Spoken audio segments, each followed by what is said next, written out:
Hello, good morning, welcome to our live class. હવે આપણે last question જોયું તો વિદ્યાર્થી મિત્રો લગભગ 11 ક્વેશ્ચન જેટલા ઓવર થઈ ગયા છે. આપણે 12મા ક્વેશ્ચનથી શરૂઆત કરવાના છે. તો એકદમ ઇઝીમાં ઇઝી ક્વેશ્ચન આપણી સામે છે. હુ વર સંત હરિદાસ ડિસાઇપલ. અહીંયા આગળ આ એપોસ્ટ્રોફીનું નિશાન છે વિદ્યાર્થી મિત્રો. બરાબર, આપણે આ રીતે પણ લખી શકીએ અને અહીંયા છેલ્લે આ રીતે એપોસ્ટ્રોફીનું નિશાન કરી શકીએ. અને એપોસ્ટ્રોફી પાછળ છે એનો મતલબ કે નો ની નુના અને મોસ્ટલી બહુવચનનું રૂપ હોય ત્યારે થતું હોય છે. બટ આ રીતે પણ આપણે એપોસ્ટ્રોફી કરી શકીએ. તો હુ વર સંત હરિદાસ ડિસાઇપલ, એટલે કે સંત હરિદાસના ડિસાઇપલ એટલે શું કહેવાય? શિષ્યો. ડિસાઇપલ્સ એટલે શિષ્યો. ડિસાઇપલ આટલું લખ્યું હોય તો ડિસાઇપલ એટલે શિષ્યો, પણ અહીંયા ડિસાઇપલ્સ લખ્યું છે એટલે કે બહુવચન છે. તો ડિસાઇપલ્સ એટલે શું થશે? ડિસાઇપલ્સ એટલે શિષ્યો. હુ વર સંત હરિદાસ ડિસાઇપલ્સ. તો આ તમારે ઉપર ઇન્વર્ટેડ સિંગલ ઇન્વર્ટેડ કોમા કરવાનું છે. એને આપણે ઇંગ્લિશમાં શું કહીએ? એપોસ્ટ્રોફી. એનો મતલબ શું છે? નો ની નુના એવો એનો અર્થ થાય છે. He is my friend's cycle. It is my friend's cycle. એ રીતે તમે કહી શકો છો આ મારા મિત્રની સાયકલ છે. This is my brothers notebook. આ મારા ભાઈની નોટબુક છે. તો આ એપોસ્ટ્રોફીનો મતલબ શું થાય? નો ની નુના. માય બ્રધર્સ એટલે કે ભાઈની. અહીંયા એપોસ્ટ્રોફી લગાવી દો આ રીતે તો એનો મતલબ શું થાય? કે નો ની નુના માલિકી દર્શક બતાવે. માય બ્રધર્સ તો ભાઈની, મધર્સ તો મમ્મીની, ફાધર્સ તો પપ્પાની. એટલે નો ની નુના એવો એનો મીનિંગ થાય છે. ઓકે, હવે અહીંયા આગળ લખીએ તો કે કયા કયા બે શિષ્યો હતા? તો આપણે કહી શકીએ કે એક તાનસેન હતું અને બીજું બેઈજુ બાવરા. એમ બે શિષ્યો આ સંત હરિદાસના હતા. તો આપણે આન્સર લખીશું તાનસેન એન્ડ બેઈજુ બાવરા. તાનસેન એન્ડ શું નામ છે? Baiju Bawra. બેઈજુ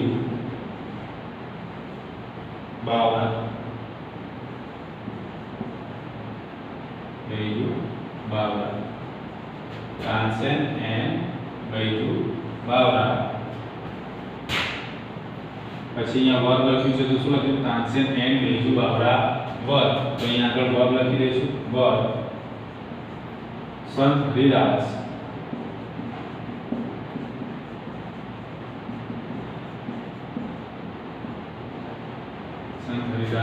disciples. Okay, Tansen and Baiju Bawra were Sant Haridas disciple. એ બંને સંત હરિદાસના ડિસાઇપલ હતા. એના પછી નેક્સ્ટ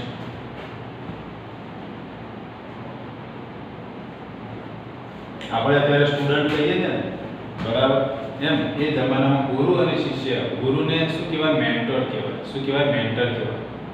મેન્ટર ર લખજો પાછા. મેન્ટર ર. ગુરુને શું કહેવાય? મેન્ટર કહેવાય. જ્યારે શિષ્યોને ડિસાઇપલ કહેવાય. ડિસાઇપલ એટલે શિષ્ય અને મેન્ટર એટલે ગુરુ. અત્યારે ટીચર અને સ્ટુડન્ટ થઈ ગયું. ટીચર એટલે શિક્ષક અને સ્ટુડન્ટ એટલે વિદ્યાર્થી. હવે આપણે નેક્સ્ટ ક્વેશ્ચન જોઈએ. શું છે next question? To what was Sant Haridas? What was Sant Haridas? Sant Haridas. To what was Sant Haridas? શું કરતા હતા? Devoted.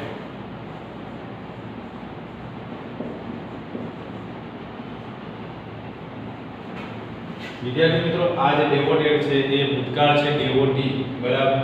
અહીંયા આગળ શું છે? ભૂતકાળ છે. ડેવોટી એનું ભૂતકાળ છે. ડેવોટી એટલે કે સમર્પિત રહેવું અથવા તો ભક્તિ કરવી. અને ડેવોટેડ એટલે પણ આપણે શું કહેવાય? સમર્પિત અથવા તો ભક્તિ, બરાબર, એવો કહી શકાય. એના ઘણા બધા મીનિંગ છે, બરાબર. ડેવોટેડ એટલે કે એની ભક્તિ કરતા હતા, બરાબર, એને સમર્પિત હતા. એનો મતલબ શું હતું? કે એના પ્રત્યે આસ્થા હતી, એમની ભક્તિ હતી. તો કોની ભક્તિ કરતા હતા? વોટ વોઝ સંત હરિદાસ ડેવોટી?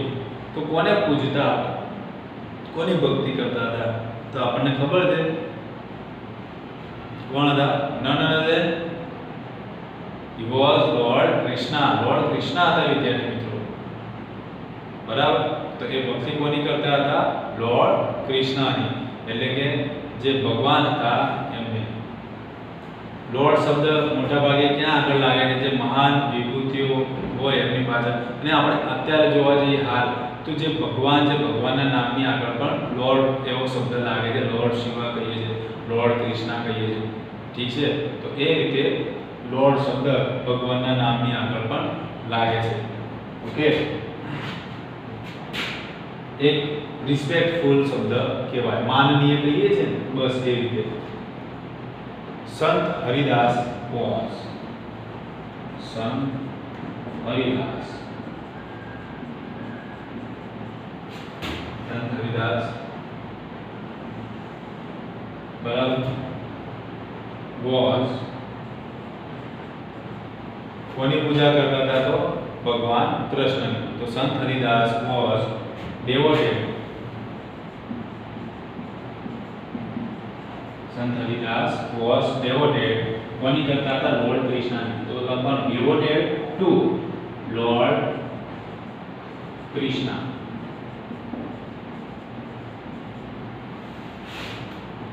Lord Krishna. ઓકે, તો આપણે હવે બીજો આગળના પ્રશ્ન તરફ આપણે આગળ જઈશું. અહીં આગળ એલ આપણે આ રીતે કેપિટલ કરી દેવાનું છે અને નંબર 14 તરફ આગળ જઈશું. સંત Haridas was devoted to Lord Krishna. તો જો અહીં આગળ ટુ શબ્દ આવે છે. ટુ એટલે કોઈ સામેની વ્યક્તિ માટે નિર્દેશન કરવું હોય તો એના માટે આપણે ટુ નો ઉપયોગ કરીએ છીએ. devoted to, બરાબર, લોર્ડ કૃષ્ણ. ટુ પછી સામેવાળી વ્યક્તિનું નામ આપણે લખવાનું હોય. નેક્સ્ટ એ રીતે પણ લખી શકાય વિદ્યાર્થી મિત્રો. બીજી રીતે લખવું હોય તો સંત Haridas was devoted to music and Lord Krishna, અથવા તો સંત Haridas was devoted to Lord Krishna. આ રીતે પણ આપણે લખી શકીએ. હવે નંબર 14 એના પછીનો પ્રશ્ન છે.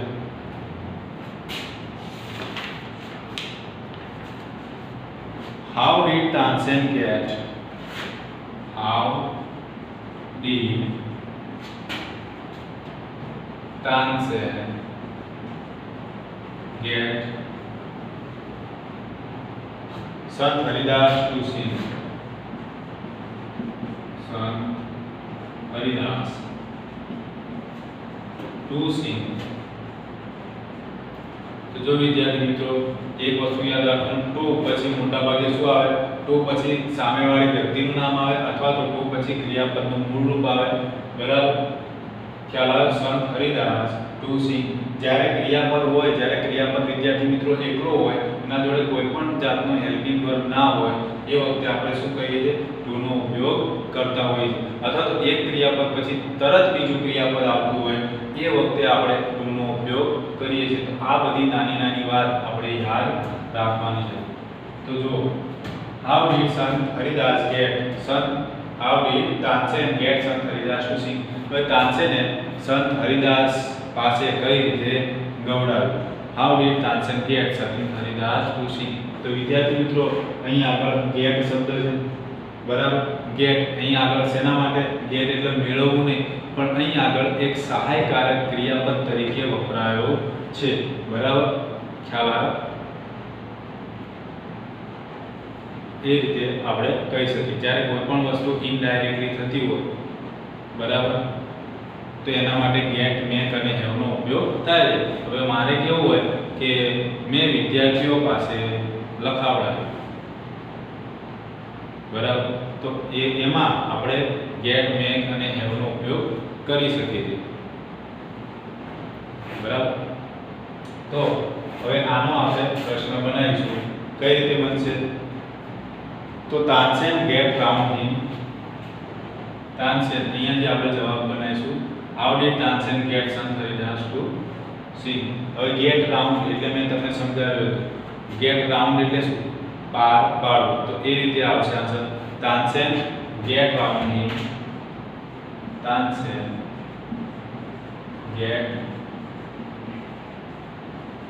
get round him, બરાબર, and offered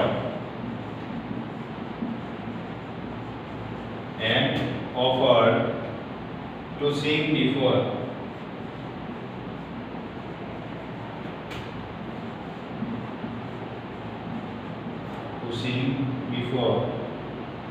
his guru. શું કહે છે? Tansen get round him, Tansen get round him, તાનસેને તેમની him એટલે કે તેમને, Tansen get round him and offered to sing before his guru, એટલે કે તાનસેનને ખબર જ હતી, બરાબર, કે કઈ રીતે કામ પાર પાડવું, એટલા માટે કહે છે તાનસેન get round him, તાનસેને એમની સાથે કામ પાર પાડ્યું, and offered to sing, બરાબર, એવું પણ કહી શકાય તાનસેને એમની પાસેથી એક કામ લીધું. કઈ રીતે કામ લીધું? Offer to sing before his ગુરુ, એના ગુરુ સામે. ઓફર એટલે શું કર્યું? પ્રસ્તાવ મૂક્યો, અને બિફોર એટલે સામે. તાનસેને એના ગુરુ સામે શું કર્યું? પ્રસ્તાવ મૂક્યો, અને શું કર્યું? ગેટ રાઉન્ડ એટલે કે કામ પાર પાડ્યું. Tansen get round him and offered to sing before his guru, અને એમના ગુરુ સામે ગાવાનો પ્રસ્તાવ મૂક્યો. Next number 15. Which rag did Tansen sing before his guru?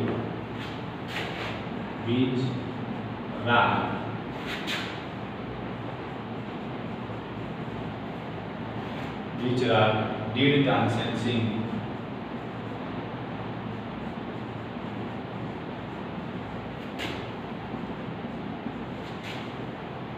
before his guru?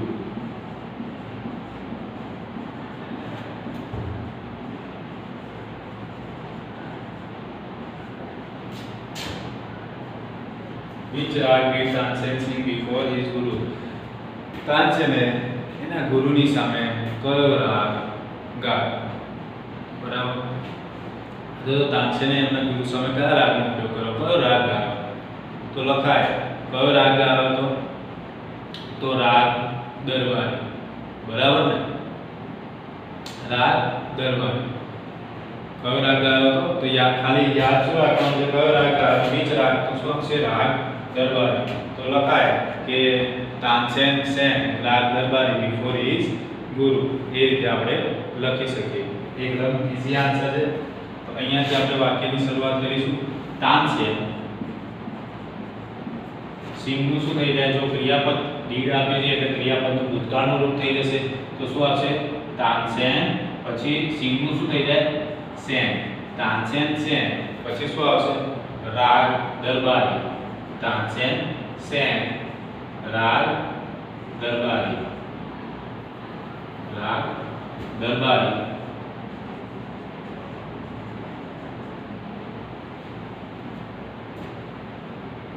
before રાગ દરબારી. before રાગ દરબારી. before his guru. બરાબર, શું લખ્યું? તાનસેન, બરાબર, પછી સિંગ હતું એનું સેન કરી દીધું. તાનસેન સેન શું ગાયું? તો રાગ, પછી લખવાનું દરબારી. અહીંયા દરબારી એક રાગનું નામ છે એટલે ડી કેપિટલ લીધું છે. તાનસેન સેન રાગ દરબારી બિફોર હિઝ ગુરુ, એટલે ખાલી કયો શબ્દ વચ્ચે લાયા? આપણે રાગ દરબારી શબ્દ મૂક્યો, અને આપણો જે આન્સર હતો એ આપણો આન્સર બની ગયો. હવે બીજો એક પ્રશ્ન તમને પૂછું છું. what trick did Tansen play? trick એટલે શું થાય? યુક્તિ, અને પ્લે એટલે કે રમી. એમ તાનસેને કઈ યુક્તિ ચલાવી? એ રીતે આપણે કહી શકીએ what trick did Tansen play? તાનસેને કઈ યુક્તિ અજમાવી? આ પ્રશ્ન માટે એવું કે કઈ યુક્તિ રમી એવું ના કહી શકાય, કારણ કે આખો અર્થ બદલાઈ જાય કે તાનસેને કઈ યુક્તિ અજમાવી. શું હતી એ યુક્તિ? તો શું યુક્તિ અજમાવી હતી તાનસેને? તાનસેને શું યુક્તિ અજમાવી હતી? કઈ યુક્તિ હતી કે જે એને અજમાવી હતી? તો આનો આન્સર વિચારી રાખો એ કઈ યુક્તિ અજમાવી હતી કે એવી તો કઈ યુક્તિ હતી કે એ જેના કારણે એના ગુરુજીને ગાવાની ફરજ પડી હતી, કારણ કે તાનસેનને ખબર છે કે ગુરુજી હવે ગાવાના નથી, તો એને શું કરી, ટ્રીક અપનાવી, ટ્રીક પ્લે કરી. તો એવી તો કઈ ટ્રીક પ્લે કરી કે જેનાથી એના ગુરુજી બરાબર એ ગાવા માટે તૈયાર થઈ જાય. આનો આન્સર વિચારી રાખો, શું આવશે આનો આન્સર?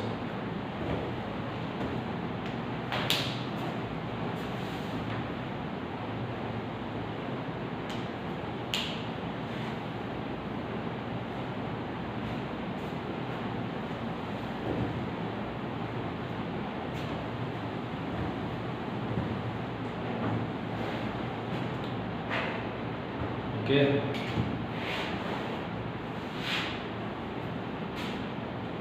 હવે આગળના પ્રશ્ન વિશે ચર્ચા કરીએ એના પહેલા આપણે ગેટ વિશે વાત કરતા હતા, તો એના વિશે ચર્ચા કરી લઈએ. આપણે ગેટનો ઉપયોગ સહાયકારક ક્રિયાપદ તરીકે પણ કરી શકીએ છીએ, બરાબર, કે એવું કહી શકીએ કે માય અંકલ ગેટ મેરીડ, એટલે કે મારા અંકલે લગ્ન કર્યા, માય અંકલ ગેટ મેરીડ. તો એ આ ગેટ છે એનો આપણે સહાયકારક ક્રિયાપદ તરીકે વિદ્યાર્થી મિત્રો ઉપયોગ કરીએ છીએ, બરાબર, કે જેમાં વ્યક્તિ કઈ રીતે હોય છે, એ પેસિવ તરીકે હોય છે, એક્ટિવ હોતો નથી, અથવા તો કોઈ સહાયતાથી એ વ્યક્તિ કાર્ય કરતો હોય છે, તો એના માટે આપણે ગેટનો ઉપયોગ થાય છે, બરાબર. આપણે એમ કહીએ કે હી ગેટ મી ટુ પ્લે, બરાબર, તેને શું કર્યું, હી ગેટ મી ટુ પ્લે, એ મને રમવા માટે લઈ ગયો, તો એના માટે આપણે શેનો ઉપયોગ કરીએ છીએ, ગેટનો ઉપયોગ કરીએ છીએ. હી ગેટ મી ટુ પ્લે, ખ્યાલ આવે એ રીતે કે મને એના તમે રમ્યા, પણ કોના દ્વારા રમ્યા, તો તેના દ્વારા, હી ગેટ મી ટુ પ્લે, એટલે કે હું, બરાબર, અથવા તો તેને મને રમાડ, હી ગેટ મી ટુ પ્લે, તેને મને રમાડ્યો. તો એના માટે આપણે સહાયકારક ક્રિયાપદ જે આવે એના માટે આપણે સહાયકારક ક્રિયાપદ તરીકે આપણે ગેટનો ઉપયોગ કરીએ છીએ, જેને આમ જોવા જઈએ તો કોઝલ વર્બ કહી શકાય, કારણ દર્શક શબ્દો. ઓકે, તો ગ્રામરમાં કદાચ જો ટોપિક આવતો હશે તો જોઈશું, બાકી આગળના ધોરણમાં તમે આવશો તો આના વિશે ડિટેલમાં ચર્ચા થશે. પરંતુ હાલ આટલી ઇન્ફોર્મેશન રાખવાનું, ગેટ, મેક અને હેવ એ ત્રણનો સહાયકારક કોઝલ વર્બ તરીકે એનો ઉપયોગ થાય છે, અને એક સહાયકારક ક્રિયાપદ તરીકે પણ એને લઈ શકાય. હવે આપણે લાસ્ટ ક્વેશ્ચન ત્યાં સુધી લખ્યો હતો, ટુ વોટ વોઝ સંત હરિદાસ ડિવોટેડ, 13, 14 અને 15. એના પછી નેક્સ્ટ ક્વેશ્ચન છે જે મેં તમને પૂછ્યું હતું, what trick did Tansen play. હવે એનો જવાબ શું આવશે? તો તમને ખબર છે કે તાનસેને શું કર્યું, એને જાણી જોઈને મિસ્ટેક કરી હતી. તો લખી શકાય કે તાનસેને શું કર્યું હતું, તો લખાય કે તાનસેન મેડ some mistake again and again. Tansen made some mistake again and again. તાનસેને શું કર્યું હતું કે મિસ્ટેક, વારંવાર મિસ્ટેક કરી હતી, બરાબર. Tansen made some mistake again and again. તાનસેને કેટલીક ભૂલો વારંવાર કરી હતી, એ રીતે આપણે લખી શકાય. તો લખીએ,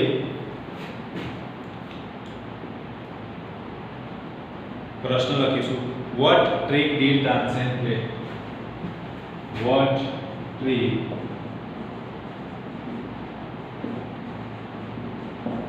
did Tansen? What trick did Tansen play? What trick did Tansen play? બરાબર. તો શું આવશે એની અંદર?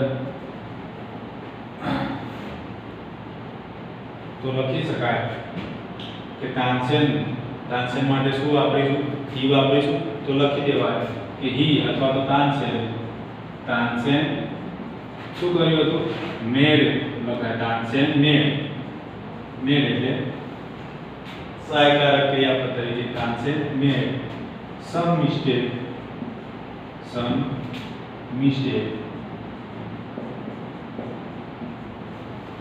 Tansen made some mistake again and again. Tansen made some mistake again and again. તો ક્યારે કરી હતી એની મિસ્ટેક? તો લખવાનું while seeing,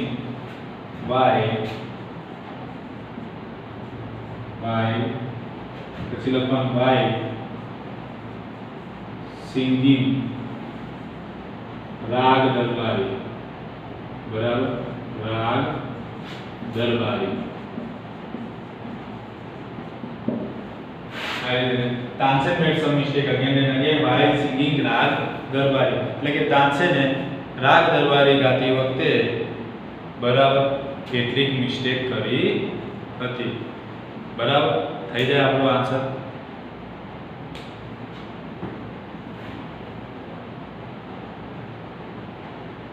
Who was angry? Why? એના પછીનો પ્રશ્ન છે નંબર 70. Who was, એકદમ આવડે હોય. Who was angry? Yes, who was angry? Angry. Why?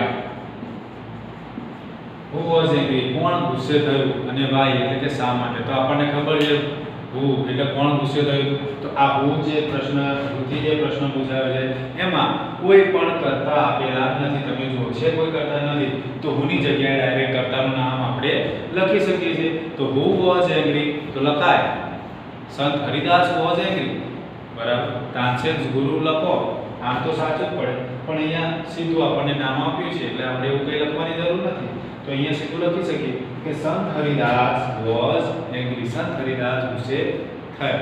because લખીને પછી શું કરવાનું? because પછી લખવાનું Tansen made some mistake again and again, કારણ કે તાનસેન મિસ્ટેક ફરીને ફરી મિસ્ટેક કરતો હતો. થઈ ગયું એકદમ સીધો જવાબ. આ પ્રશ્નનો જવાબ તમને આવડે તો આનો જવાબ પણ તમને આવડે એટલું યાદ રાખવાનું. તો 16 માં આવડે એટલે 17 માં પણ આવડે. Who was angry તો અહીંયા આગળ લખી દેવાનું સંત Haridas was angry.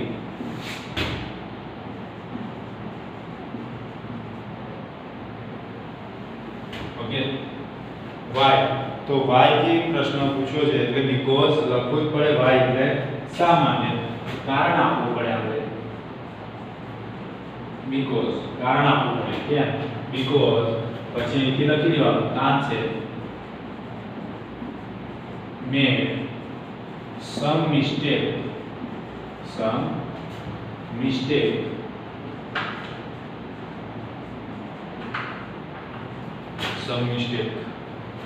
again and again.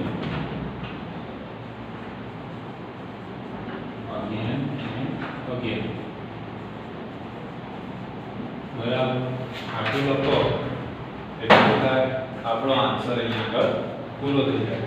સંત હરિદાસ was angry, સંત હરિદાસ ગુસ્સે થયા because Tansen made some mistakes again and again, કારણ કે આ આપણા તાનસેન ભાઈએ વારંવાર again and again ભૂલો કરી હતી. હવે કેટલા પ્રશ્નો બાકી રહ્યા છે આપણે?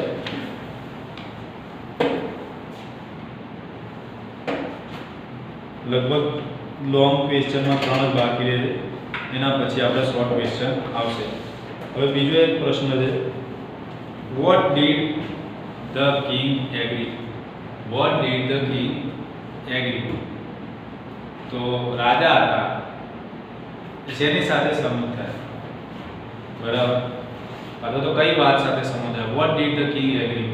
રાજા શેની સાથે સંમત થયા? બરાબર, what did king agree? ખ્યાલ આવ્યો? એકદમ સિમ્પલ જવાબ છે. કઈ વાત સાથે સંમત થયા વિચારી રાખો તમે, તમને જવાબ મળી જશે. વિચારો શું આવવો જોઈએ જવાબ એનો.